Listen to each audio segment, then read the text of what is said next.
Now we go to the second type of UHT treatment, the indirect UHT.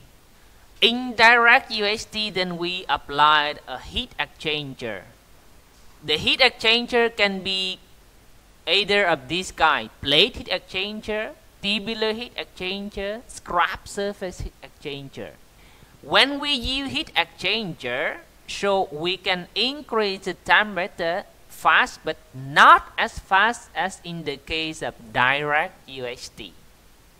What type of heat exchanger then is mainly dependent on the product viscosity and either with or without the presence of particles in the liquid. We call it percolate food.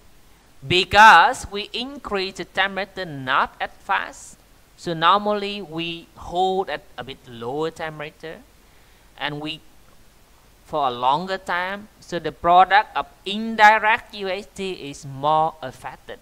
Means that we have a little bit lower nutritional value, lower sensorial value. But the instrument is simpler, the investment cost is lower, the operational cost is also lower. Because we use heat exchanger, it's cheaper to operate, to invest. I will just draw something here so you can see the difference. This is time and this is temperature. Now we increase the temperature of milk to 80 degrees C. For direct, we can increase instantly the temperature high to 148 degrees C, for example. And then we hold for only 2 seconds. We can do flash cool in a vacuum chamber very fast out. And then we do aseptic homogenization at 80 degrees C. And then we cool it down before fueling, aseptic fueling. That is direct UHT. For indirect UHT, you have to use heat exchanger.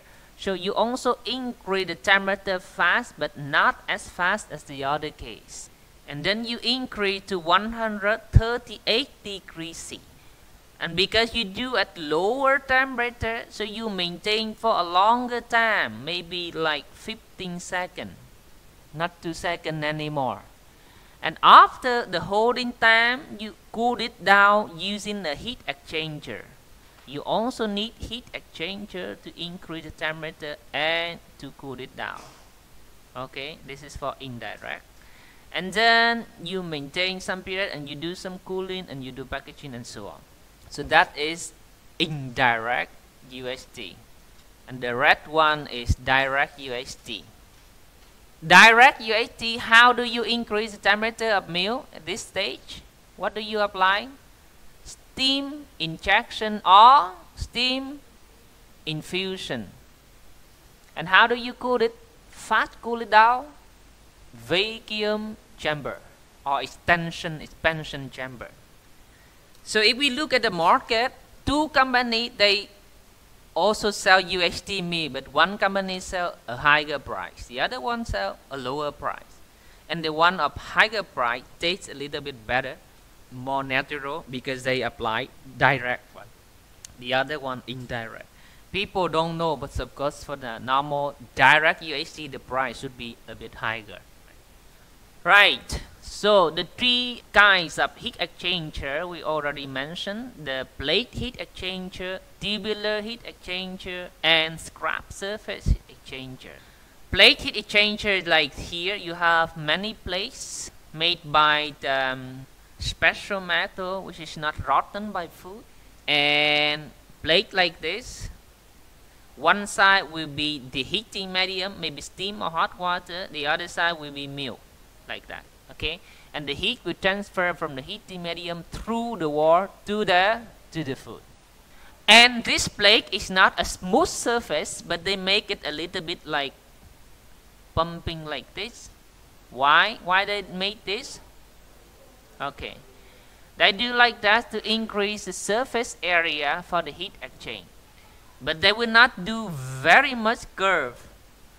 Because it's very much good and you increase more surface, but then you intervenes the flow of milk, and milk component may deposit on the instrument. You cannot clean it very well. So normally only a certain curvature on the surface. And now tubular heat exchanger can be a single and can be a multiple tubulars like this. For example, you have a single one. Inside you have milk and outside you have heating medium. And then the heat can transfer to the milk. The scrap surface heat exchanger is used for liquid of high viscosity or particulate food, meaning the liquid food with the particles inside. And what do you see here is that the product enter the tubular. The tube is quite large. Then the heating medium is outside.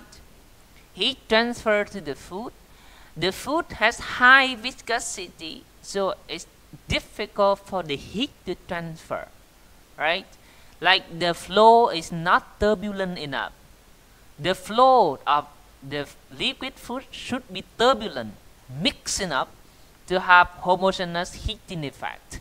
But here the viscosity is high, so it's quite difficult to have a turbulent flow. So they have to use they put a shaft in the middle, and there are like the scraper, là con dao, yeah, the scraper, and this shaft will rotate continuously. We mix up the product inside to have homogeneous heating.